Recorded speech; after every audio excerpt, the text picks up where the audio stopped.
Alice va nous parler ce soir d'une petite philosophie des synergies. Voilà, je passe la parole. Merci, merci Peter, et puis merci à Xavier pour cette invitation. C'est quand même passé Xavier, donc je le dirai tout à l'heure. Oui, c'est un peu difficile finalement en fin de journée, et après avoir écouté beaucoup d'interventions extrêmement qui posent beaucoup de questions, qui d'une certaine manière nous amènent à réinterroger cette question du milieu rural, de faire cette intervention. Alors j'ai un peu hésité sur la question du titre, parce que c'est vrai que le titre, c'est finalement c'est quoi l'idée principale qu'on veut partager en fait avec les autres. Et je pense que j'ai hésité vers une économie du bien commun, et peut-être c'est les deux finalement, vers une économie du bien commun et une petite philosophie des synergies. Alors cette question des synergies, c'est une hypothèse de recherche en fait qui s'est imposée au laboratoire Gerfaut, qui est beaucoup sur les rapports entre philosophie, architecture, urbain, paysage. Et parce qu'au fil du temps, après avoir travaillé depuis plus de 20-30 ans sur le rapport entre l'homme et son milieu de vie, et qu'on appelait beaucoup nature-culture, notre rapport nature-culture, il m'est apparu, il nous est apparu qu'il y avait une vraie question de synergie. Et que lorsqu'on travaille dans le projet, la question de la transformation, le projet, on peut dire à toutes les échelles, ça pose vraiment la question de comment est-ce qu'on fait travailler les éléments entre eux. Comment est-ce qu'on met en synergie les choses? Comment, c'est pas simplement d'additionner les choses, mais comment l'interaction des choses engendre autre chose, et au fond, comment on est dans le devenir des choses. Et actuellement, et bon, je prépare un petit ouvrage, un petit manifeste sur la question des synergies, justement, qui va reprendre tous ces éléments. Alors, par rapport au sujet de cette rencontre-là, qui est sur un temps, sur 3 jours, hein, j'ai un peu servi quand même différentes questions que je vais reprendre avec vous, qui fait complètement écho à ce que j'ai entendu hier après-midi et puis toute la journée. Finalement, insister sur la question des synergies, en proposant finalement 5 points qui me paraissent absolument clés dans ces transitions synergiques. C'était finalement une suggestion de Jean-Luc tout à l'heure, de dire mais en fait il y a ces questions de transition synergique, c'est tout à fait en ces termes que cela se passe. En fait, la première, au fond, j'ai trois pas à faire avec vous. Je vais essayer de ne pas faire trop long pour qu'on puisse un peu discuter et puis ne pas prolonger trop loin aussi cette journée. Le premier point qui reprend cette idée de la désorientation des établissements humains. C'est-à-dire que les établissements humains ne savent plus vers quoi aller, vers où aller, comment procéder. Et cette désorientation des établissements humains, qui est absolument majeure, et qui est très troublante, parce que finalement, quand on regarde dans l'histoire des établissements humains, le propre de ce que c'est qu'habiter, d'habiter avec les autres, c'est de se situer finalement dans les choses, de s'orienter, de créer finalement une cosmicité, un rapport au cosmos, un ordre du monde qui permettrait de faire établissement humain. Pour soi, pour sa famille, pour les autres aussi. Et aussi d'interagir avec les autres les autres humains qui font culture de diverses manières. Et donc cette désorientation, elle vient elle s'impose à nous, elle s'impose en même temps qu'on constate une croissance jamais inégalée dans l'histoire de l'humanité par de l'urbanisation, au point qu'on va dire que tout est urbain aujourd'hui, que nous sommes dans une culture urbaine, au moment où se développe cette idée, mais en même temps on constate des déséquilibres absolument mortifères pour la biodiversité, mais aussi pour la diversité des langues, la diversité des cultures, la façon d'exister quelque part, d'exister en tant qu'humain. Et donc ces déséquilibres qui sont mortifères, finalement, ils posent différents rapports. C'est le rapport nature-culture, très très très important, qui a vraiment été la première étape de tout travail de recherche, je pense, au fil des années, qui porte sur ce que c'est qu'habiter, où ce rapport nature-culture était vraiment central. Il porte sur le rapport ville-campagne, énormément, hein, qui est une question qui s'est totalement déplacée. Mais il porte aussi sur ce qui fait milieu habité, en fait. Aussi bien milieu habité rural que milieu habité à dominante rurale ou à dominante urbaine. Et donc, ça vient comme ça, au contrepoint, avec ce fameux récit de l'Anthropocène, dont on a parlé hier, qui surgit comme ça à la fin du XXe siècle et qui entre comme une espèce de traînée de poudre dans les écoles d'architecture, dans les écoles d'art, dans le cycle art et politique à Sciences Po à Paris, avec Bruno Latour, et avec ce récit de l'Anthropocène qui surgit avec cette idée qu'avec l'ère industrielle, donc on a rappelé que c'était certainement avec la révolution industrielle anglaise, une certaine économie productiviste, que l'impact des activités humaines a été de telle ampleur qu'elle met en danger le milieu de vie des hommes et la capacité à faire établissement humain et à continuer à faire établissement humain. Donc je pense que c'est très très important de remettre ce contexte-là, parce que toutes ces correspondances, je veux dire, toutes ces coïncidences, toutes ces choses qui arrivent en même temps, grosso modo, hein, on peut dire, voyez, quand on dit début finalement du XXIe siècle, on est dans cette hypothèse de l'Anthropocène, mais en même temps, c'est pas très loin à la révolution industrielle anglaise et de la moitié du XVIIIe siècle. Donc tout ça arrive en même temps, et ce qui apparaît, et moi je pense qu'on peut considérer que si aujourd'hui on est en train de repenser la manière de mettre en synergie les choses. C'est vraiment vous voyez, c'est ça la nouvelle hypothèse que je propose. Et cette manière de mettre en synergie les choses, c'est ce qu'on voyait tout à l'heure quand on visitait par exemple le domaine, la façon de faire établissement humain dans une culture rurale.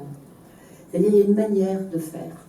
Et manière, c'est très intéressant parce que quand on dit l'art et la manière, ça veut dire que les formes qu'on donne aux choses, les espacements qu'on met, les limites qu'on pose, finalement ce que l'on va, les manières que l'on va prendre à tous les niveaux culturels pour faire établissement humain sont remis en cause. Alors on sait que c'est très éthique de parler comme ça, c'est la question éthique. Puisque éthique, c'est l'étymologie d'éthique, c'est ethos. Ethos, c'est manière de vivre en fait. C'est manière. Et c'est pas faire des manières au sens, vous voyez, de faire semblant quelque part, hein, de jouer un rôle social. Mais c'est au contraire de trouver une manière de se mettre à l'épreuve d'exister et donc d'être toujours, de devoir vivre, exister, transmettre aussi, éduquer, élever des enfants, disparaître, mais en même temps enterrer ses morts, c'est-à-dire des manières d'être humain sur Terre. Alors je pense que c'est vraiment fondamental, cette idée de mettre en synergie les parties et le tout. Parce qu'en fait, si la synergie, c'est pas simplement addition des choses, mais c'est que quand les parties et le tout travaillent ensemble, et souvent on prend un organisme vivant comme exemple de synergie, comme la main est liée au cerveau, mais aussi toutes les parties de notre corps font tout.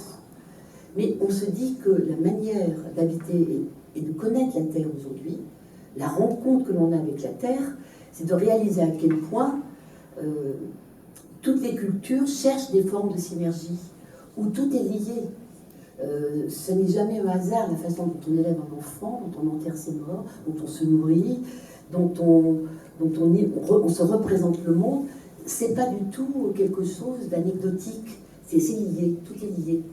les parties et le tout sont liées, elles font synergie.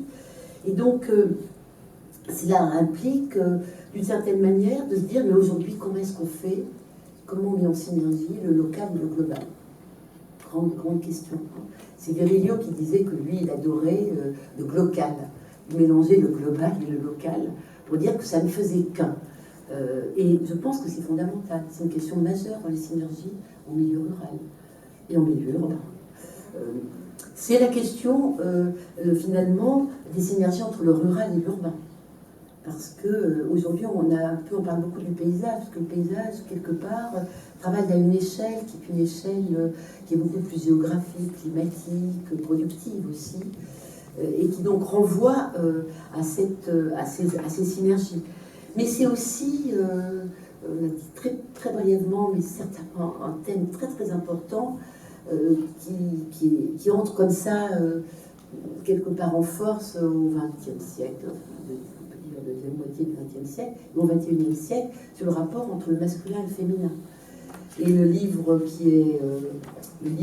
tout le travail qui est fait avec Émilie H, qui travaille tout en courant belge, qui a sorti un livre magnifique qui s'appelle Reclaim, qui traduit des textes d'écoféminisme aux États-Unis, manifeste que c'est tout un courant qui retravaille les synergies entre nature et culture. Parce que la question du genre, évidemment, est éminemment naturelle et culturelle en même temps. C'est une question de synergie qui fait question aujourd'hui pour beaucoup de raisons, et sur lesquelles je ne vais pas insister, mais qui, à mon avis, est fondamentale. Et puis, évidemment, c'est la question des synergies entre l'humain et le non-humain. Des synergies entre l'homme, l'humain et l'animal, des synergies entre l'humain et le végétal, des synergies entre l'humain et les éléments, l'élémental, que sont l'eau, la terre, l'air, le feu, si on prend la classification occidentale, qui serait autre si elle était orientale, puisqu'on ne parlerait pas de l'air, mais du bois et du fer, mais en tout cas qui renvoie à des éléments qui, d'une certaine manière, font le monde que nous habitons, et qui sont toujours en synergie d'une manière ou d'une autre. Donc c'est vraiment ce premier pas face aux désorientations. Comment repenser des synergies d'un autre type qui seraient plus amènes, plus appropriées à l'existence des sociétés humaines en synergie avec toutes les autres formes de vivant. Puisque la grande entrée vraiment dans la philosophie, comme d'ailleurs dans les écoles d'architecture, ça a été la question du vivant. Au point un grand philosophe, qui fait beaucoup de questions d'ailleurs, Peter Sloterdijk, considère qu'il ne faut plus parler de philosophie, et il dit qu'il faut parler de biosophie. Hier, on parlait de bioéconomie dans les deux sens, mais pour montrer que cette question du vivant est fondamentale. Mais cette question du vivant, elle nous pose beaucoup de questions. Quel type de synergie on veut mener? Par exemple, ce philosophe Henri Madinet, lui considère qu'on peut, en partant à partir d'anthropologues, d'ethnologues, sur les civilisations qu'on peut classer suivant qu'elles sont plutôt du côté du végétal, sont plutôt donc dans le végétal, comme par exemple les sociétés indiennes, plutôt du côté de l'animal, parce que l'animal va naître et mourir. Il y a un rapport à la vie d'un autre ordre que dans le végétal, qui va être plutôt du domaine de croître, de dépérir, de laisser et finalement comme un arbre quelque part, il va disparaître mais il va renaître à chaque saison. Donc il y a des cycles du végétal tout à fait différents par rapport à la question de l'animalité. Donc ça pose d'énormes questions sur l'évolution des espèces, mais aussi sur les synergies en fait entre les coévolutions des choses. Et voilà, j'aurais terminé ce premier pas avec vous sur cette idée que nous sommes aujourd'hui en face, et je pense, je le constate un peu partout, dans des disciplines très différentes, on parle de coévolution. Et cette idée c'est pas simplement l'évolution des espèces qui s'engendrent les unes les autres, comme à l'ère de Darwin, mais c'est demander comment est-ce qu'on coévolue de différentes manières sur la Terre. Donc ça, c'était mon premier pas. Le deuxième pas, qui qui porte sur le tournant, en fait, moi j'appelle ça le tournant de l'écoproduction, et peut-être des alter-ruralités, pour reprendre le premier thème qui a été finalement mis en valeur par Peter Versteeg et Sophia Mires pour la publication d'Arena, cette idée d'alter-ruralité, qui finalement nous amène à voir que c'est parce qu'il y a un tournant autour de l'écologie que toutes les disciplines se remettent en question. Que ce soit la philosophie, que ce soit l'économie, que ce soit la psychologie, que ce soit, enfin bref, toutes les disciplines. Et donc cette question de l'écoproduction, on peut l'aborder de plusieurs façons. Et pour moi, j'aime bien repartir finalement d'un ouvrage qui s'appelle La Grande Transformation de Karl Polanyi, qui est paru en 1946, qui est, je pense, très important, parce qu'en fait, ce qu'il met en évidence, c'est un historien et un économiste, il met en évidence que l'économie de marché a désencastré l'économie de la société, finalement, dans son ensemble. Et je trouve que cette idée de désencastrer, vous voyez, c'est assez fort, quoi. Parce qu'il y a l'idée comment on va réencastrer les choses. Moi, je préfère parler de désencastrer ou réencastrer, parler de synergie, de mise en synergie. Mais c'est un peu la même idée. C'est-à-dire que ce qu'il souligne, ce qu'il met en évidence avec d'autres, c'est qu'il y a eu un productivisme qui s'est voulu très efficace, qui est devenu extrêmement prédateur. C'est-à-dire le productivisme prédateur qui va s'appuyer sur la séparation des choses plutôt que leur mise en synergie. Et donc c'est d'une brutalité extrême qui n'a jamais existé dans aucune histoire, dans tout ce que l'anthropologie nous transmet ou l'ethnologie nous transmet de l'histoire des sociétés, nous n'avons jamais trouvé ça.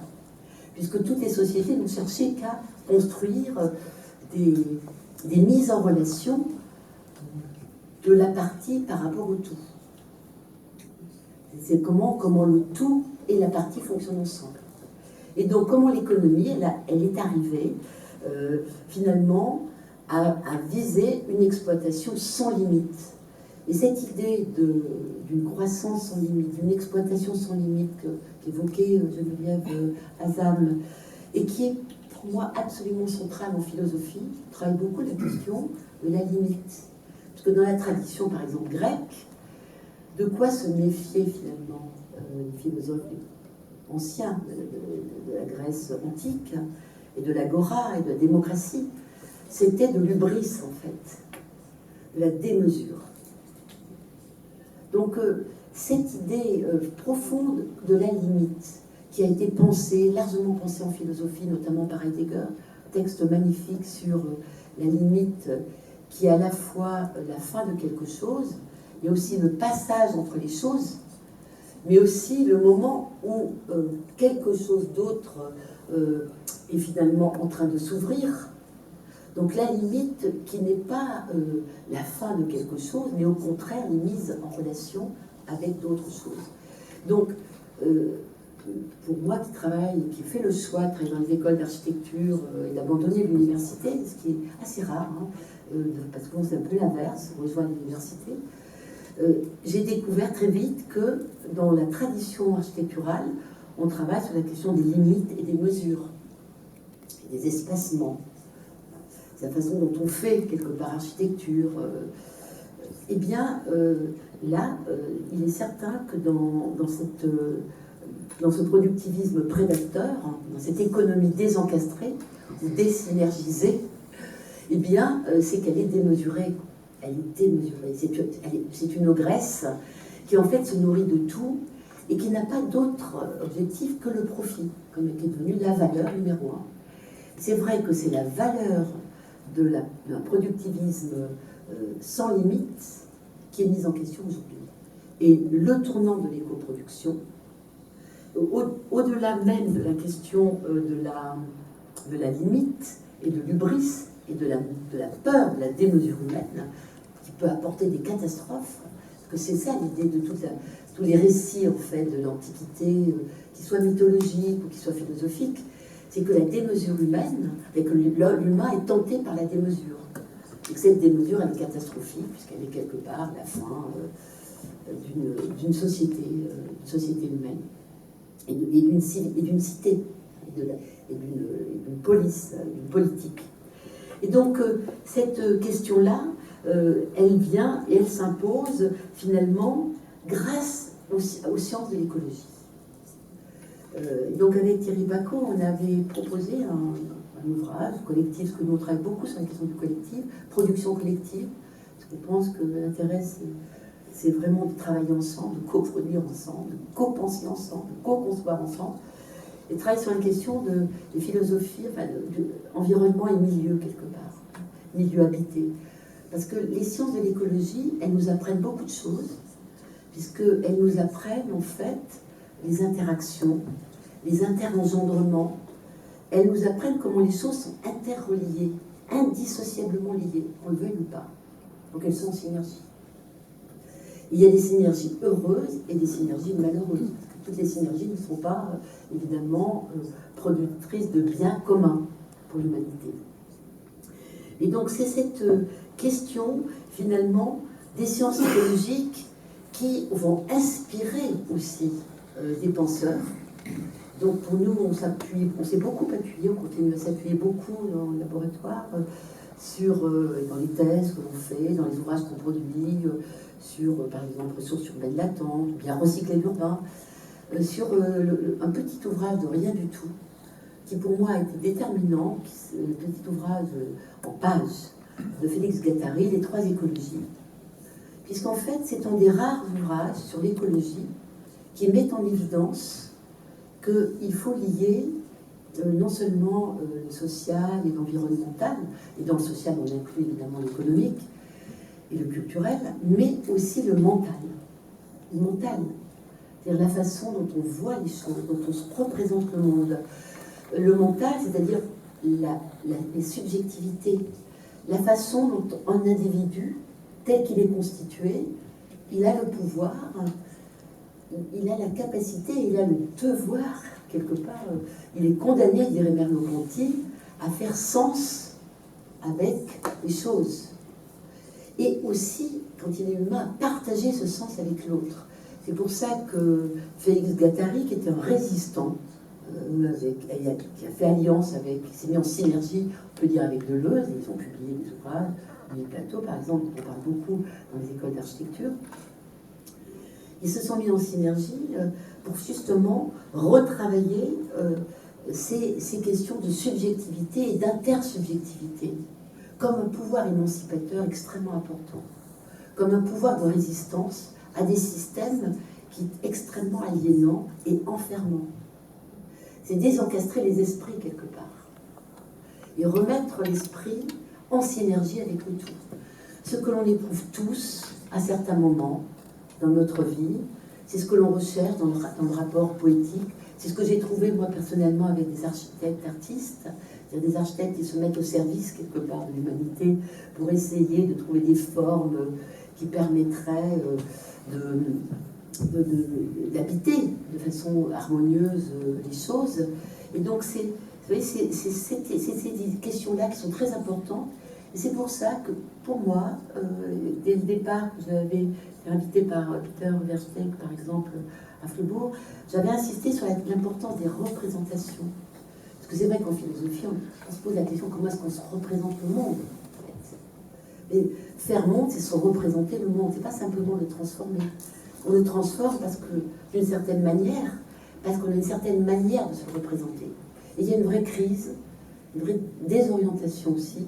Comment on représente le devenir, comment on représente les transformations. On a beaucoup de mal à se représenter les choses. Et on les déforme. D'une certaine manière, on veut les faire rentrer dans des schémas de gré ou de force. Je pense toujours à une image que Foucault représente dans Surveiller et punir, où il prend la métaphore de cet arbre qu'on torture pour le faire pousser d'une certaine manière. Et on voit très bien à quel point il est déformé. C'est une formation qui déforme. Et je pense que Félix Guattari, avec Deleuze, ils ont été vraiment des penseurs de l'émancipation en s'appuyant sur le pouvoir du mental. et le pouvoir des idées, et le pouvoir de partager des idées. Et je pense que c'est quelque chose de très très important pour tous ceux qui font du projet. Parce que le projet d'école, justement, je pense en particulier dans la formation, quand on fait du projet, comme le dit Martin Chenot, quand on en parlait un peu, il expliquait l'importance de la transformation dans les écoles d'architecture. La formation, c'est vrai que le projet dans une école permet de faire des hypothèses de transformation et de mettre en débat. C'est comme une agora, comme de même qu'il y a l'agora philosophique dans la cité grecque, athénienne, où les gens vont venir partager des façons de faire société, de faire politique, de faire police. Mais là, le projet, c'est des hypothèses de transformation qui peuvent être extrêmement intéressantes, parce que ça peut être des hypothèses néfastes pour un milieu habité, mais elles peuvent être des hypothèses, au contraire, très régénératrices pour un milieu habité. Et donc ça devient des intermédiations entre les citoyens finalement d'une société. Alors c'est pour ça que il me semble que dans ce tournant de l'éco-production qui implique aussi bien l'économie que l'écologie et que l'écosophie, une certaine sagesse, comme le dit Félix Guattari, une certaine sagesse de faire milieu habité avec les autres et de partager finalement les milieux habités, eh bien, cela renvoie, et ce qui me paraît vraiment central dans le milieu rural et dans la régénération du milieu rural, et on le voit aussi dans des quartiers urbains, et souvent des quartiers qui souffrent beaucoup, c'est que ça implique d'autres organisations sociopolitiques territorialisées. Il n'y a aucune expérience finalement collective qui n'implique pas des organisations sociopolitiques territorialisées. Il y a toujours un impact, il y a des implications spatiales et matérielles, et qu'on va finalement imaginer d'autres façons de faire l'établissement humain, de faire société, et que c'est ces questions-là qui sont très importantes. Et qu'est-ce qu'on constate quand on regarde ce qui se passe autour d'Alberto Magnaghi, par exemple, avec les territorialistes, qui se développent plus en France que d'ailleurs en Italie, mais qui de toute façon est une hypothèse extrêmement intéressante sur la façon de travailler sur la question de biorégion, par exemple, mais qui travaille sur les entrelacements entre le tout et les parties. Okay, c'est quand même la question de comment ça se met en synergie, comment les choses se mettent en synergie, et parce qu'on est en synergie, et parce qu'on travaille avec d'autres organisations sociopolitiques territorialisées, eh bien, on va pouvoir refonder ces territoires, et refonder les milieux habités. Et pour moi, plus le temps avance, plus je travaille sur cette question du milieu rural. C'est aussi un milieu qui m'intéresse beaucoup, parce que moi je suis née au Chambon-sur-Lignon, dans un petit village rural, dans lequel j'ai fait mes études dans un collège Sévenol, qui était un collège qui se voulait justement international à la suite de la Seconde Guerre mondiale, et qui, en fait, travaillait sur l'idée, et je pense qu'il faut refonder les choses. Il y a une refondation. Et chaque fois qu'on est dans des groupes militants quelque part, et même quand on est dans une institution dont on sent qu'elle dépérit, qu'elle se ferme, qu'elle se durcit, c'est un peu la même chose, eh bien, il faut refonder. Et souvent, on dit on va refonder. Refonder, ça ne veut pas dire tabula rasa. Ça veut dire repartir de ce qui était déjà là, et refonder, c'est-à-dire on refait fondation, on repense les fondations. Et je pense qu'aujourd'hui, il est temps de repenser les fondations du milieu rural. Parce qu'en repensant les fondations du milieu rural, on repense les fondations des établissements humains, rural, urbain, indissociable selon moi. Parce que c'est évidemment deux faces liées et qui sont reliées aujourd'hui par la question de la nature, en fait. Parce que la nature, la question la manière de faire ville ou de faire urbain, donc dans cette relation entre les humains, l'artefact humain et la nature, c'est la même question qui se pose d'une certaine manière au milieu rural. Donc c'est des manières différentes d'y répondre, et fort heureusement. Donc en ce sens, pour moi, je pense qu'il y a un auteur aujourd'hui très important qui reste, c'est Marx, alors qu'on est sur la question de l'économie, parce que toujours il travaille sur les conditions concrètes de la production. Et justement, je trouve que je relisais sa contribution à la critique de l'économie politique. Et je pense qu'aujourd'hui, c'est intéressant de se demander, mais comment est-ce qu'on contribuerait à la critique de l'économie politique aujourd'hui?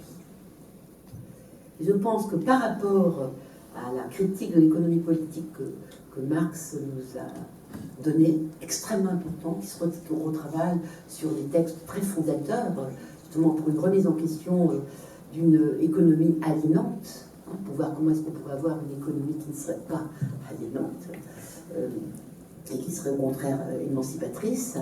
Eh bien, je pense que c'est rajouter la question du vivant. Et cette question du vivant, qui est beaucoup, beaucoup plus présente, et qui est devenue la grande question du XXIe siècle, et que l'on partage.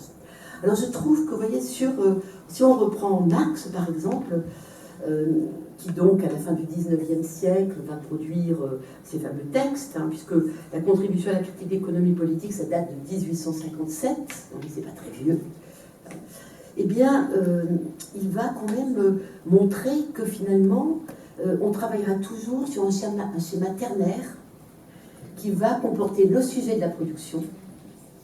Donc on retrouve la question du sujet, de l'humain sujet, qui a une subjectivité, qui a une capacité d'individuation. C'est cette question quand même très très importante. L'objet de la production, ou la matière première, et aussi l'instrument ou les moyens de production. Et c'est frappant quand on regarde par exemple un écomusée, de voir comment on va retrouver évidemment le sujet de la production, l'objet de la production et les moyens finalement de production. Et c'est souvent les moyens de production qu'on voit plutôt, c'est un peu ce qui nous reste, qu'on peut rendre visible et très net. Mais c'est vrai que si on prend la forme la plus primitive, par exemple la poterie, on va trouver qu'elle engage le potier, l'argile et la main. Si on considère l'agriculture, l'homme ne va pas creuser la terre avec ses ongles tout le temps, mais il va avoir recours à la charrue dont on sait, comme la roue, enfin, des outils extrêmement importants dans l'histoire, dans la longue transformation de la planète Terre par l'humanité. Mais en fait, finalement, ce qui est important, c'est que pour pouvoir actionner cet instrument, il a fallu qu'il domestique l'animal. Et tout à l'heure, on me disait, ben voilà, il y aurait les deux bœufs qui tireront la charrue, enfin, c'est pas la charrue, c'est l'agraire qui était là. Mais en fait, on voit bien que c'est autour, c'est pour ça que je lis un peu mes notes là-dessus, parce que je pense que c'est déterminant. C'est autour de l'élément central qui est la force que va se nouer la civilisation humaine, ce que Marx appelle le développement des forces productives. Et pour augmenter la productivité du travail, son rendement par unité de temps, l'homme moderne a remplacé la force animale ou naturelle, comme le vent ou les cours d'eau, par la machine. Et dès son invention et son utilisation vers le milieu du XVIIe siècle, mais ça correspond au récit de l'Anthropocène, bien sûr, la machine s'est révélée porteuse de deux problèmes. Son aliénation en énergie pour entretenir sa force et sa perte d'une partie de cette énergie dans sa transformation au travail. Ce sont ces deux éléments qui, en se développant et en prenant des dimensions planétaires, posent aujourd'hui la question des dégâts environnementaux. Et c'est finalement avoir poussé à la recherche des sources d'énergie aux dépens des milieux habités et de l'équilibre des milieux, depuis l'extraction du charbon au XIXe siècle jusqu'à celle de gaz de schiste aujourd'hui, qu'on va voir que tout ça va occasionner l'accumulation de surplus, de déchets non utilisables qui sont pernicieux pour l'homme et ses écosystèmes. Donc je ne vais pas revenir sur la question du gaz carbonique, des déchets radioactifs, etc. Mais évidemment, tous les travaux de Gunther Anders sont déterminants sur justement l'obsolescence et toutes ces questions-là qui renvoient directement à l'aliénation des milieux habités, des établissements humains qui se sont désencastrés, qui ne font plus synergie avec les milieux de vie, avec la vie. Et donc ça renvoie avec toutes les questions que l'on trouve aujourd'hui sur la question des énergies, de telle sorte qu'aujourd'hui, il y a une grande question dans l'économie qui est posée, c'est comment est-ce qu'on va trouver des synergies entre production et consommation. On va parler d'une consommation frugale, sobre, par exemple. mais s'il y a consommation fluviale sobre, ça veut dire qu'il y a production aussi sobre. Donc ça veut dire qu'on retrouve des questions fondamentales qui remettent en cause complètement un certain système financiarisé, globalisé, qui a totalement rompu quantitativement les équilibres, qui a déséquilibré les choses, mais les a rompu aussi qualitativement. C'est pour ça que je trouve personnellement les textes très intéressants, que je lis sur la question, et même à la Biennale de Venise, hein, où j'ai vu que le pavillon, par exemple, italien, est complètement mis sur la question du bien commun, qui est un thème qui traverse toute la philosophie, parce que le bien commun, on en parle chez Platon, chez Aristote, on le retrouve dans la pensée contemporaine, extrêmement marquée, et on la retrouve beaucoup chez Edgar Morin aussi.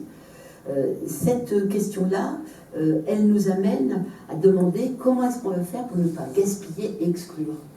Parce qu'en fait, quand on regarde le gaspillage qui est présenté, c'est cet gaspillage qui est aussi destructeur. C'est pas simplement qu'on gaspille, mais il est destructeur et il exclut une grande partie de l'humanité. Donc on se retrouve aujourd'hui avec une équation qui est devenue impossible. Un système qui surproduit, qui surpollue et qui surexclut.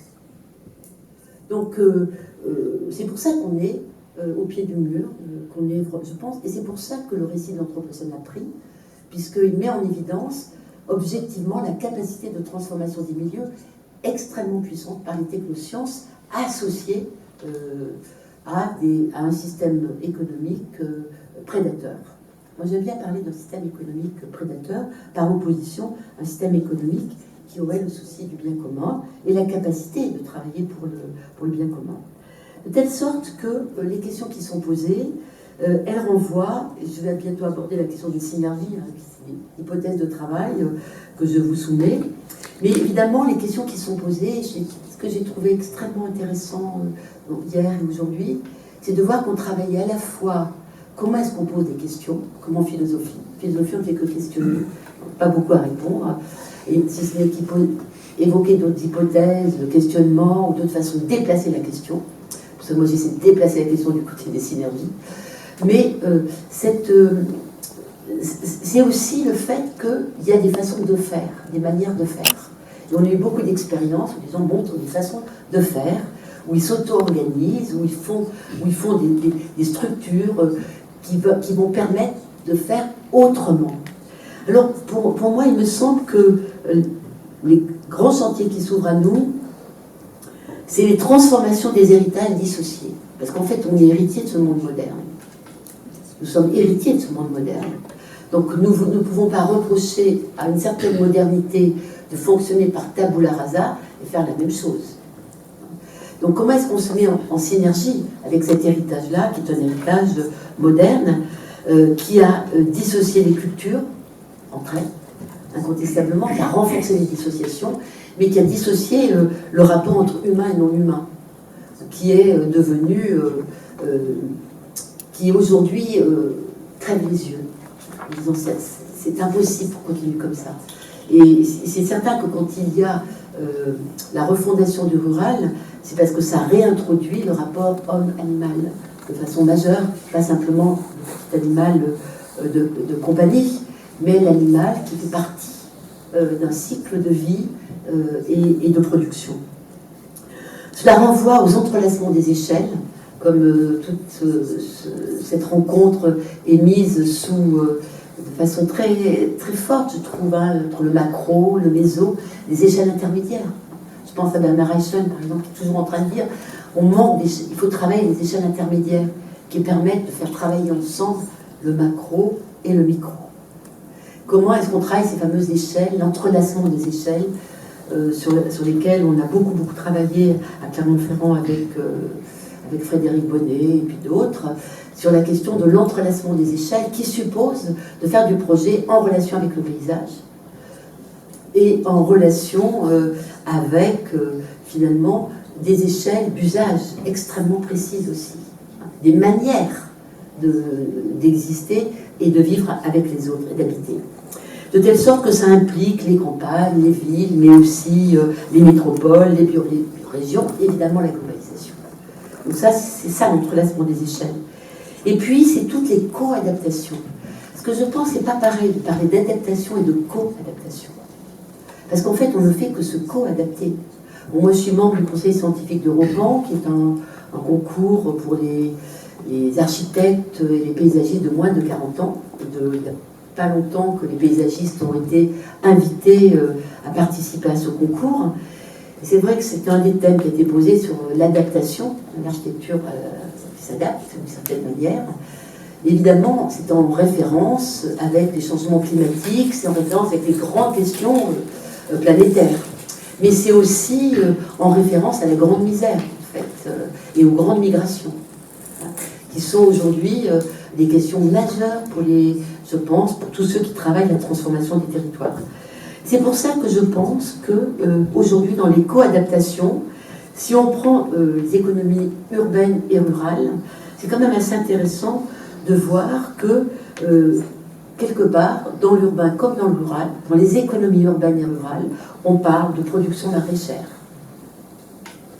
On va parler de parcs agricoles, hein, au niveau urbain. On va parler de forêts, on va parler de prairies. Aussi dans le monde urbain, on en parle. On va parler de jardins partagés.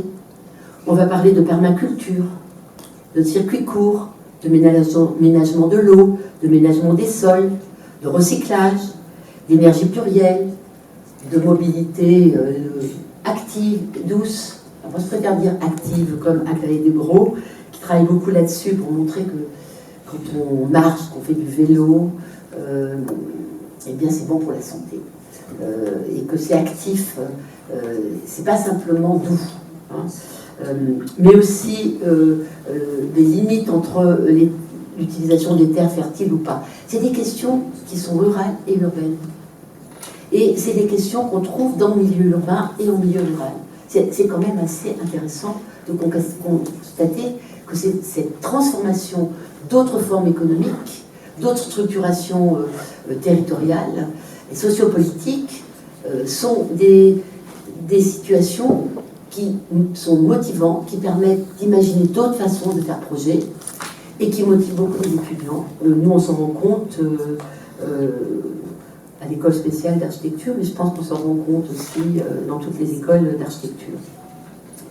Et on observe en fait finalement cet essor de ces façons de faire, de ces manières de faire, qui sont de nouvelles économies, de nouvelles richesses, dirait Frédéric Bonnet, mais finalement qui viennent en contrepoint avec l'essor de production toxique.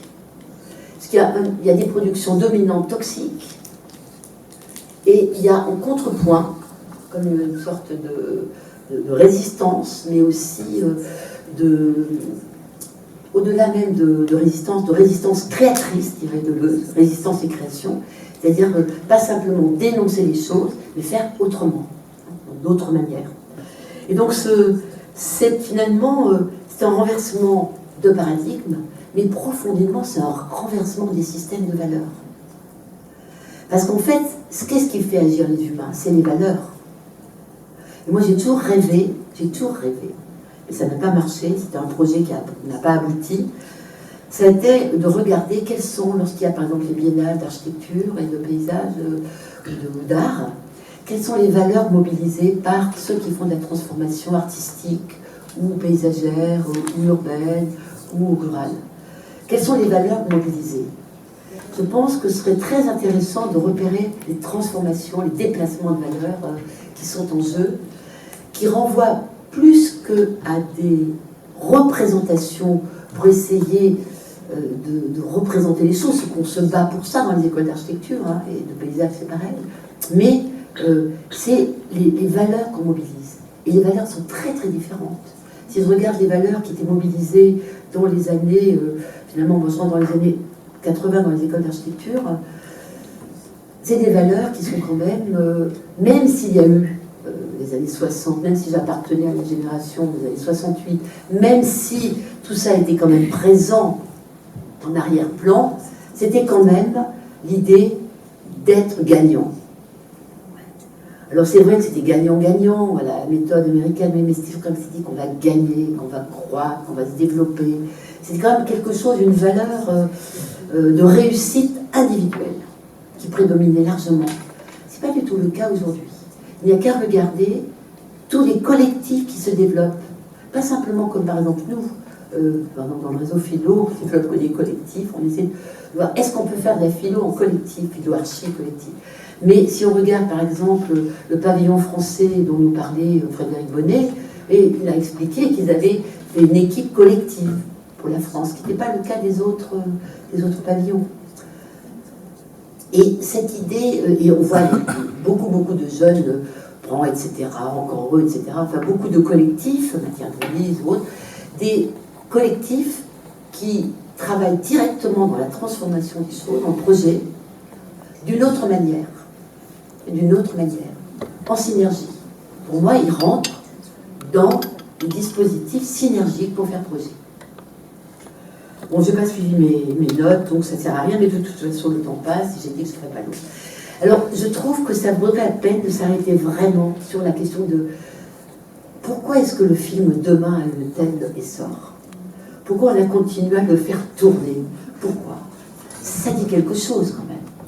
On en parlait un petit peu. Mais il n'y a pas que le film Demain qui est très important. Je pense que le film, pour moi, le film de Colline Serrault, qui est aussi un film documentaire, est très très important. Et elle l'appelait Solution locale pour un désordre global. C'est-à-dire qu'il dit, voilà, et ce désordre global, il est lié à une économie financiarisée, prédatrice. Donc il y avait l'idée qu'il y avait des solutions locales. Et c'était tout à fait intéressant de regarder qu'est-ce qu'elle faisait.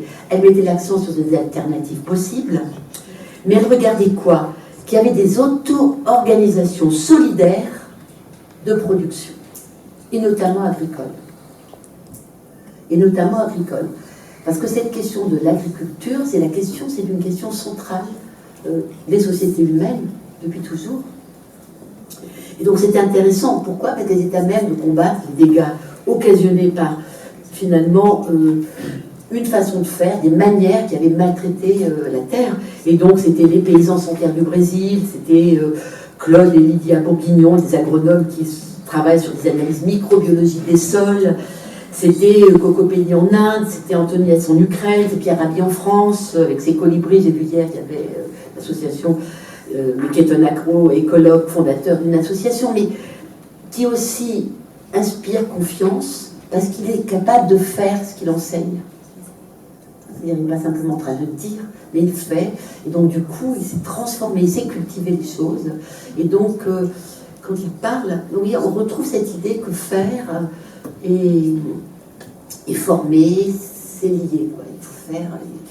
Et donc, je pense que tout ça, c'est très important parce que c'est des figures de résistance, mais c'est des résistances actives qui ont des manières de faire autrement et qui quelque part, deviennent une nouvelle espérance et un nouveau réenchantement. Parce que c'est très étonnant de voir ressurgir ce mot de réenchantement, alors que Max Weber avait dit que nous sommes des sociétés du désenchantement, incapables de faire récit du monde. Eh bien oui, on va voir ressurgir cette notion de réenchantement qui est assez intéressante et qui, à elle seule, mériterait pas mal de réflexion. Alors, j'aimais bien dans le film aussi de Colline Serrault, c'était de montrer comment le rural avait quelque part écoulé les surplus de la guerre, en fait, qui n'avaient pas été utilisés. Et comment, finalement, de même que les banlieues, elles ont été un peu les poubelles, quelque part, des cœurs des villes riches, eh bien, les campagnes devenaient aussi les poubelles des détritus d'une société industrielle quand elle ne pouvait pas les écouler dans la guerre. Donc c'est quand même, je trouve que le film de Colline Serrault, sur ce plan-là, il apporte un point très important qui est en jeu. Alors voilà, moi, toutes ces questions-là, sur lesquelles on a travaillé pendant des années, on a mis longtemps aussi à classer les choses de façon aussi nette, et de voir que les choses, elles se combinent, elles amènent à dire, il y a changement de paradigme, mais il y a un renversement des imaginaires. Et il faut repartir du renversement des imaginaires et des valeurs. Parce que quand on fait architecture, quand on fait paysage, quand on fait projet artistique, en fait, on s'adresse à une façon, à une manière de voir le monde, et on est profondément humain quelque part. Et donc ça renvoie à un imaginaire, à une symbolique, à du réel. C'est très psychanalytique sur la façon d'apporter ces trois éléments qu'apportait Freud ou Lacan, cette idée que être humain, c'est être toujours dans le réel, l'imaginaire et le symbolique. C'est ce que reprend aussi Augustin Berg lorsqu'il parle de l'éco-techno-symbolique. D'une certaine manière, il réintègre ces dimensions. Je pense que c'est vraiment fondamental. Il y a beaucoup de philosophes qui ont beaucoup travaillé là-dessus. Il y a un philosophe qui quelque part a inspiré beaucoup la question du développement durable, qui est Hans Jonas, qui est très important, parce que même s'il a fait des solutions qui ne sont pas du tout convaincantes, mais il a parlé du principe responsabilité, et je pense que c'est la grande question. Aujourd'hui, c'est la responsabilité, et je trouve que mes étudiants, ils sont concernés par cette question-là. La question, et moi je me sens concernée, et mes collègues aussi, qui ont de la responsabilité. On fait comment? La responsabilité, on ne peut pas être que dans la critique. Il faut quelque part proposer. Donc il y a quelque chose qui est très important. Donc je pense que c'est très très important. Et donc c'est une guerre finalement qui est menée contre ceux qui détruisent, en fait, qui nous détruisent en fait. C'est pour ça qu'il y a quelque chose d'important dans des textes fondateurs montrant qu'il y a une aliénation de l'humanité. Comment est-ce qu'on se désaliène? C'est quand même intéressant, mais partout on parle de empowerment. Et on ne peut pas vraiment le traduire. J'adore ce mot empowerment. On ne peut pas vraiment le traduire, on va dire émancipation, mais c'est pas ça quand même. Il y a quelque chose de plus dans empowerment. On est capable de. Il y en a qui le traduisent capabilité, mais c'est très laid en français. Puis capabilité, je sais pas, mais l'émancipation, c'est qu'on reprend pouvoir quelque part dans une manière d'exister. On est à l'épreuve d'exister, mais au sens de m'indigner, c'est-à-dire qu'on a un pouvoir-être. Je trouve que l'empowerment, c'est qu'on a un pouvoir-être. Et par exemple, Maldiné s'est toujours battu en psychiatrie contre le fait qu'on n'écoute pas, qu'on ne donne pas assez d'importance à la parole, à des manières de faire, alors qu'il y a un pouvoir-être qu'on peut retrouver. Il y a quelque chose à retrouver. Si on est attentif, on peut trouver beaucoup de choses d'une autre manière. Parce que le langage est très important pour les humains. Et on fait projet avec le langage aussi. Et que le projet, c'est un langage. Donc je pense que c'est très important de travailler avec ça, parce que en face finalement de la mort des sols, de l'éradication de la biodiversité, de l'exode rural massif, de la malnutrition et de la famine, de la confiscation du bien commun, que ce soit l'accès aux terres et aux semences, etc., on voit qu'on est dans une situation qui est vraiment catastrophique. Et donc c'est vrai que cette notion d'empowerment, elle est fondamentale, elle est plus que de la critique, elle est chercher des manières de faire. Je reviens toujours sur cette notion manière de faire synergique, qui ne seront pas mortifères, et qui seront quelque part en correspondance avec, c'est pas que les correspondances de Baudelaire, où justement tout est en correspondance, et c'est beau ce qu'il dit avec les voyelles, avec les sons, ce que l'on éprouve, mais c'est avec la vie, avec le vivant, et donc la revitalisation. C'est pour ça que je pense qu'il y a un art synergique à réinventer. Il y a un art synergique, c'est mon dernier pas avec vous. Et cet art synergique à réinventer, donc il s'appuie complètement sur cette idée qu'il y a une nouvelle écologie de l'action. C'est une écologie de l'action, qui est une écologie de l'action où le rapport à l'écoute, à l'attention, au prendre soin, au fameux care, porté notamment par les écoféministes, mais pas que, est absolument prioritaire. C'est pour ça que cette idée de ménager, pas simplement ménager, vous voyez, c'est quelque chose qui a été beaucoup discuté dans la philosophie de Heidegger, le ménagement. Cette idée qu'on a des manières de faire possibles, bien meilleures, et qu'il faut regarder, et que peut-être il faut s'appuyer sur certains. Est-ce que ce sont des principes? Est-ce que ce sont des vecteurs? Est-ce que ce sont des lignes de vie? Moi, j'aimerais bien dire que ce sont des lignes de vie. Vous savez, comme quand on prend votre main, et quelque part, on est tenté d'envoyer sa main, et de se demander qu'est-ce qui va m'arriver. Et en même temps, ça fait très peur, parce qu'en fait, ce qu'on va nous dire, ça peut nous influencer quelque part.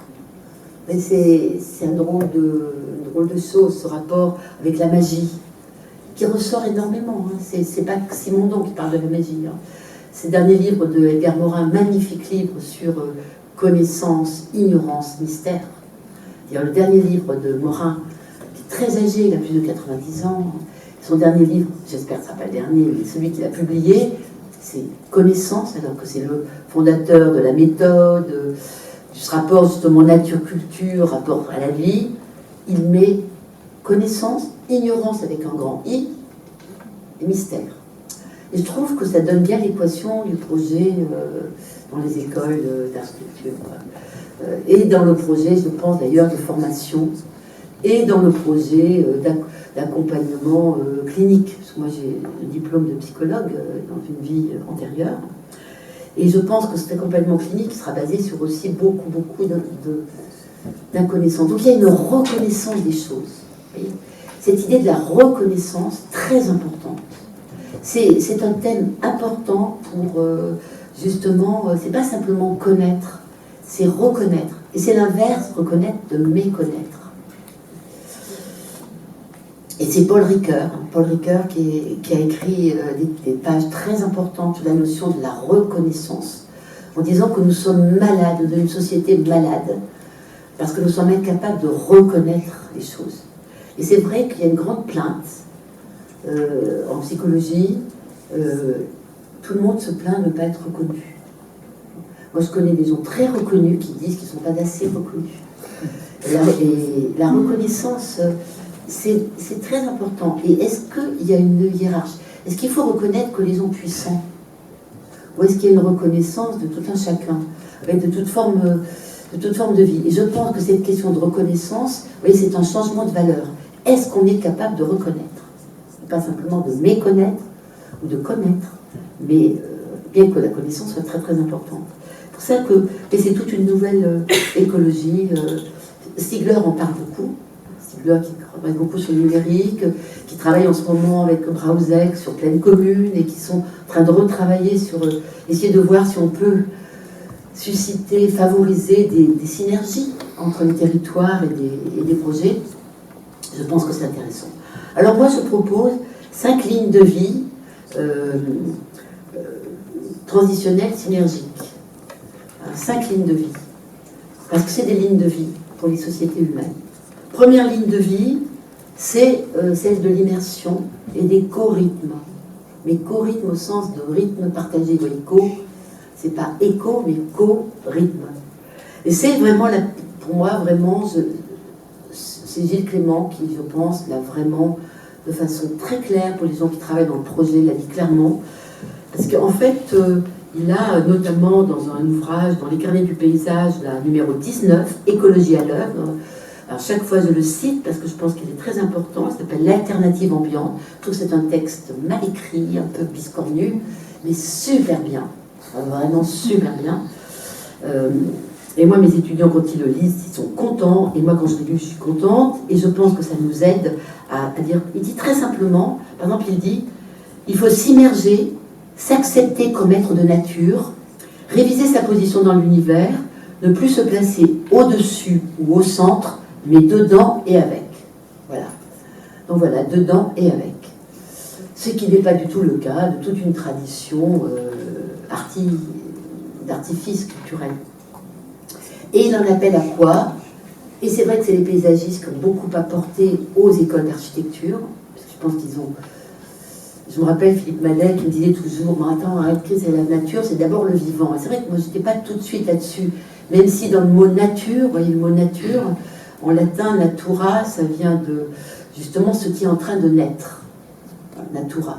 Ou physis en grec, c'est ce qui est en train de pousser, pousser, croître. C'est quand même Aristote qui le dit.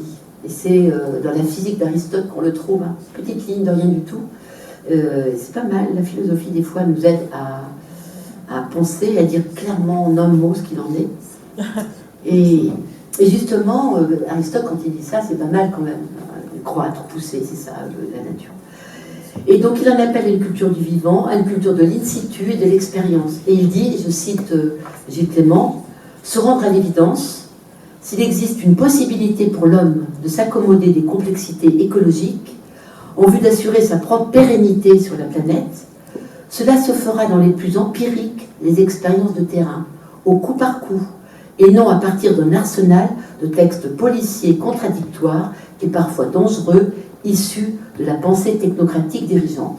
Et je trouve que ce qu'on voyait hier, ce qu'on voyait aujourd'hui, c'était finalement des expériences de terrain, on peut dire au coup par coup, et c'est certainement la richesse du projet, des écoles, du projet en général, des écoles de projet. C'est parce qu'en fait, on travaille dans des situations concrètes et on essaie d'imaginer une façon de faire. Donc je trouve vraiment que cette question de l'immersif, vous voyez, la ligne de vie immersive, c'est fondamental. Deuxième ligne de vie, c'est la ligne de vie de l'expérience in situ. Il y a un déjà là, il y a un déjà là. C'est pas que le contexte déjà là. Merleau-Ponty parlait du déjà là. C'est quand même important parce que ça veut dire que c'est une situation qui est déjà là. Elle est déjà là. Et elle sera là encore. Déjà là et encore. Et donc l'in situ, l'expérience. Donc moi je pense que c'est la ligne de vie expérientielle qui réunit des courants de philosophie très différents, qui est par exemple la philosophie phénoménologique, qui a été quand même pionnière dans cette question-là, mais aussi la philosophie aujourd'hui pragmatiste, qui prend beaucoup d'ampleur, américaine, belge, parce que c'est une philosophie de l'action. Et nous on a fait un colloque, là, c'est l'architecture l'année dernière, ou il y a 2 ans, je ne me rappelle plus, sur justement essayer de faire travailler ces deux mondes. On a vu que c'était vraiment, on travaillait sur la ligne de vie expérientielle, de l'in situ, voilà, où on est engagé corporellement dans les choses. Parce que l'in situ, ça veut dire qu'on est engagé corporellement, mentalement, mais corporellement. C'est pas pareil, quand même, d'être corporellement engagé dans, je ne sais pas, une inondation, de voir arriver l'inondation dans un écran. Même si on peut l'éprouver, l'inondation dans un écran. On éprouve des choses très fortes par l'écran interposé. Et c'est pas pareil. Parce que quelque part, on est en sécurité quelque part. Donc le corps dans sa fragilité, c'est une ligne de vie très très importante. C'est une ligne de vie très importante. Et ça, je pense que les philosophes, quand même, moins les philosophes de l'Antiquité que les philosophes, finalement, on pourrait dire, du XXe siècle, ont beaucoup travaillé là-dessus. Alors après, la troisième ligne de vie, alors ça vraiment, c'est ce que j'appelle la ligne de la reprise. Alors c'est une ligne de vie de la reprise, c'est un texte que j'ai découvert il y a à peu près 1 an et demi, je travaille dessus maintenant depuis, c'est un texte de Kierkegaard qui s'appelle La reprise, qu'on a traduit La répétition, et il est déterminant ce texte-là. Parce qu'en fait, dans la reprise, c'est pas simplement le déjà là, c'est pas simplement l'expérientiel. Mais la reprise, c'est le fait de comment est-ce qu'on hérite et on invente à la fois. C'est ce qu'il dit dans son livre, La reprise. Et après il raconte, parce que Kierkegaard, c'est déjà quelqu'un qui travaille sur l'expérience et sur l'existence. Il est dans les pionniers de la philosophie existentielle. Et donc, il raconte une histoire d'amour, d'ailleurs, qui tourne mal, mais fondamentalement, tout son travail, où il dit toujours que ce qui compte, c'est pas de se ressouvenir en arrière. Ce qui dit ça, c'est la nostalgie, c'est pas ce qui nous va. C'est quelque chose qui nous bloque quelque part. Et d'ailleurs, si on fait une psychanalyse, on va se ressouvenir en arrière, mais pour aller de l'avant quelque part. Et il dit, ce qui compte, moi c'est vraiment, ça c'est devenu, mes étudiants travaillent beaucoup là-dessus, c'est ressouvenir en avant. Se ressouvenir en avant. Et moi je trouve, moi ça m'a beaucoup touché l'intervention de Frédéric Bonnet, de toute façon j'adore toujours tout ce qu'il fait, donc c'est comment est-ce qu'on appelle, une femme inconditionnelle. Mais je trouve que c'était quand même fort quand il nous dit, voilà ma maison, voilà, c'est là où je suis née. Puis mon autre maison, c'est la maison que j'ai adoptée, celle que j'ai en Finlande, parce que c'est la langue qui m'a accrochée, c'est la langue finnoise qui m'a accrochée. Et cette idée de partir finalement de ressouvenir, parce qu'en fait, de ce qu'on a vécu, puisqu'en fait, c'est la seule peut-être chose qui est totalement crédible, totalement légitime, notre expérience qui nous donne non pas une vérité sur les choses, mais qui nous donne un certain poids quand même dans l'existence. C'est le poids d'une existence qui fait qu'on l'a vécu. Donc si on est né là, c'est pas la même chose si je suis né dans tel endroit que dans tel autre. Et donc tout ce que Bachelard analyse, comment la maison natale est inscrite en nous, vous voyez, c'est très important, parce qu'il est vrai que la maison natale est inscrite chez un humain.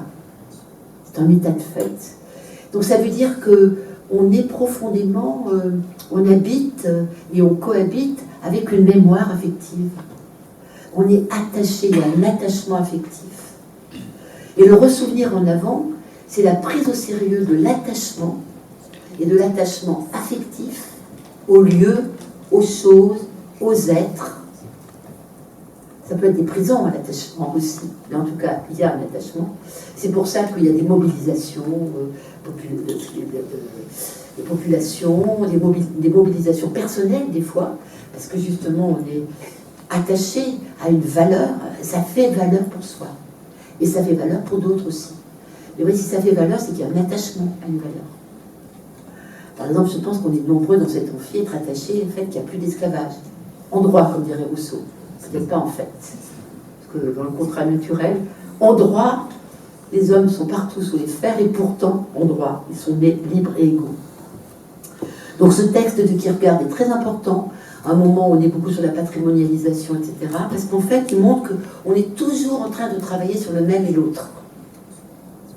C'est pas simplement l'identité à la reproduction à l'identique, c'est comme le dit Deleuze, quand il cite, il travaille Kierkegaard beaucoup de Deleuze, c'est-à-dire c'est le même, mais quand il est repris, il est toujours transformé. C'est la répétition différente. Et son livre s'appelle La répétition, ça n'est que ça, c'est de montrer que c'est différent. On ne peut jamais répéter pareil. Donc la manière de répéter, elle est différente. Et qu'on ne peut pas faire autrement que de se transformer. C'est vrai qu'on a beaucoup appris ça avec tous ceux qui travaillent avec la culture orientale. Je pense que François Chang, un auteur important pour les Français, qui nous aide à passer d'un monde à un autre, François Julien aussi, et puis d'autres, bien sûr, Augustin Merle, par exemple. Et donc, cette idée-là, elle est fondamentale. Donc, c'est la troisième ligne de vie. Quatrième ligne de vie, c'est un peu la synthèse de mon travail, peut-être toute ma vie, quelque part, dont je parle, avec mes lignes de vie. Hein, donc, elle s'est résumée rapidement, mais ouais, la quatrième ligne de vie, c'est la ligne de vie de l'art des liens, de la reliance dont parlait Edgar Morin. L'art de lier et délier les choses. Parce qu'en fait, dans tout projet, on relie les choses et on délie d'autres. Et que la reliance, dont Edgar Morin dit que c'est la clé de voûte de sa méthode, c'est la clé de voûte de sa méthode qu'il emprunte à ce sociologue Marcel Debol, belge, un sociologue belge, c'est ma clé de voûte. Ça veut dire tout est lié. Et oui, c'est complètement ce que la science écologique nous transmet, c'est que tout est lié. Voilà. On est lié à tout, tout est lié. Donc vous voyez, c'est pour ça que les synergies, évidemment, elles sont reliantes forcément. Et déliantes aussi, parce que ce que met en évidence, ce qu'écrit Edgar Morin, depuis ses premiers livres jusqu'au dernier, on le voit dans La rumeur d'Orléans, jusque dans Connaissance, Ignorance et Mystère, ce qui met en évidence, c'est que c'est toujours paradoxal. Les catégories sont paradoxales, elles sont contradictoires. Et c'est ce que dit Kierkegaard aussi. La catégorie paradoxale de la reprise. C'est ce que dit toujours Deleuze aussi, dans tous ces textes. Je veux dire, on va le retrouver beaucoup comme un peu une caractéristique contemporaine extrêmement forte. On veut une chose et son contraire, voilà, c'est comme ça.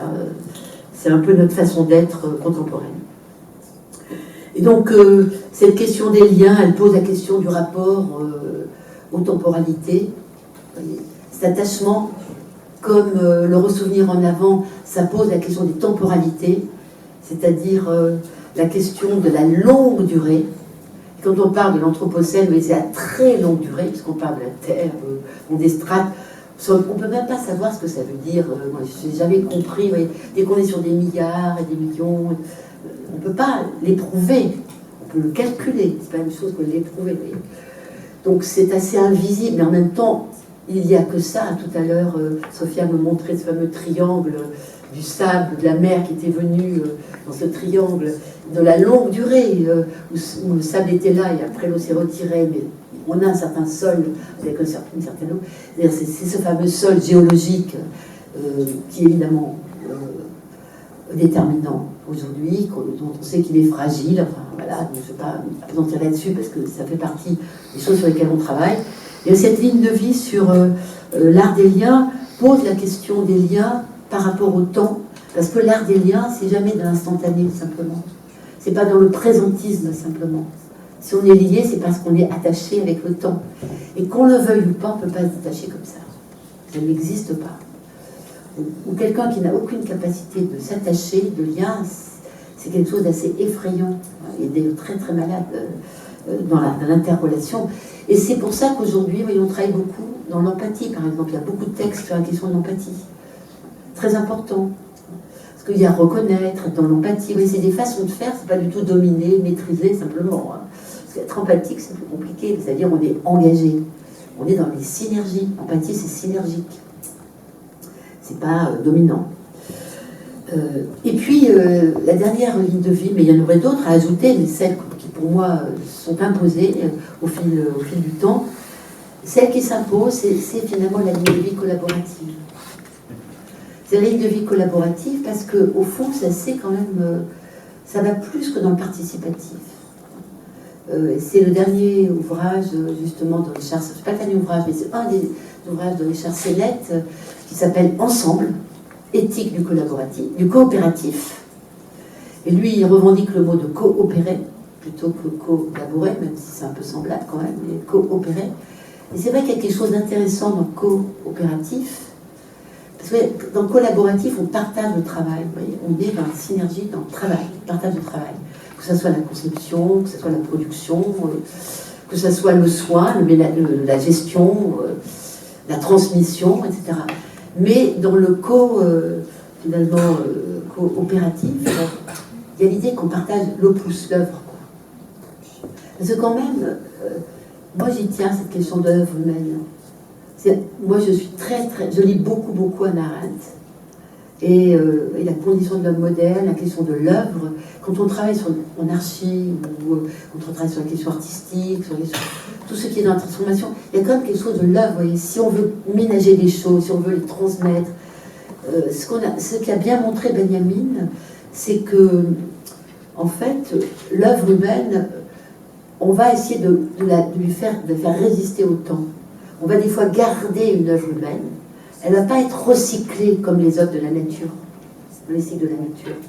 Parce qu'en fait, c'est une transmission qui vient des générations qui nous ont précédés, dont on est en charge et qu'on va transmettre à d'autres.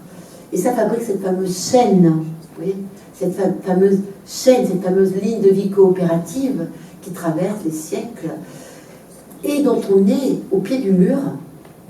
Aujourd'hui, c'est comment nous, on fait œuvre collective aussi à transmettre.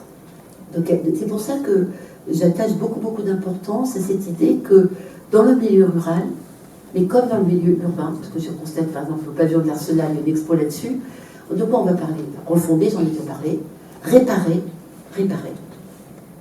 la réparation, et on en parle beaucoup, réparer, et puis ça va être recyclé, et ce sera peut-être, vous voyez, c'est toujours cette question de reconnaître, reprendre les choses. La reprise n'est qu'une reprend. Donc il y a quelque chose qui nous engage finalement dans un nouveau défi, un nouveau chantier assez motivant. Et j'espère que cette histoire, cette petite philosophie des synergies sur les lignes de vie synergiques va susciter des débats. Parce qu'évidemment, ça implique la maîtrise d'ouvrage. Bon, je n'ai pas suivi mes notes, mais de toute façon, ça sera publié un jour ou l'autre, et puis c'est pas grave. Et donc, pour moi, c'est ces collectifs qui se mettent en place, qui sont autour de chaînes alimentaires, de transition économique, énergétique, numérique, environnementale, artisanale, de lutte territoriale, d'innovation sociale, finalement, sont des réactivations mentales et affectives. Sont des réactivations des subjectivités et des intersubjectivités. C'est très écosophique, cette question-là. C'est très très écosophique, et donc ça renvoie avec le prendre soin, mais pas que. Ça renvoie dans le sens qu'on peut quand même continuer à faire œuvre commune, et faire œuvre commune. Alors cette question du comment, vous savez bien que c'est devenu la grande idée, et c'est vrai que je redisais bêtement en regardant la définition de l'oikos, puisque c'est propre à l'écologie et à l'économie, quand même c'est que en grec ce mot désigne l'ensemble des biens et des personnes rattachés à un même lieu d'habitation et de production. C'est quand même pas mal de regarder quand même qu'il y a les biens et les personnes, et c'est rattaché à un même lieu d'habitation et de production. Donc ça veut dire que habiter c'est une chose, produire c'en est une autre. C'est quand même l'économie, elle a quand même le souci de produire et de trouver ce travail de transformer les terres. Alors aujourd'hui on se dit que la maison commune, le jardin planétaire dont parle Gilles Clément, ou la maison commune, etc. Ben oui, il y a quand même cette idée d'un bien commun. Et surtout quand on pense à la question, je pense, c'est une magnifique thématique qui nous est proposée, c'est-à-dire de travailler sur cette question de l'économie pour les milieux ruraux. Mais c'est vrai qu'elle nous renvoie vraiment à cette idée ce que c'est que se faire établissement humain, c'est-à-dire coexister, cohabiter et produire, et coproduire. Coproduire. Parce que dans la production, il y a l'idée de faire œuvre aussi. Hein. Très beau texte de Heidegger, donc je sais qu'on a du mal parce qu'il a une histoire personnelle qui n'est pas brillante, mais c'est quand même un philosophe qui nous aide à penser la question économique, par exemple, sur la question du produire, ce qui ne va pas séparer la production économique quelque part de la production artistique. Parce que produire, c'est faire advenir un monde. C'est faire advenir un monde. Et donc c'est un thème, vous voyez, qu'on partage avec les géographes, comme par exemple Michel Busseau, ou qu'on partage avec les philosophes, etc. Voilà. C'est faire advenir. Comment est-ce qu'on fait advenir les choses? Et merci beaucoup, et merci encore pour cette invitation.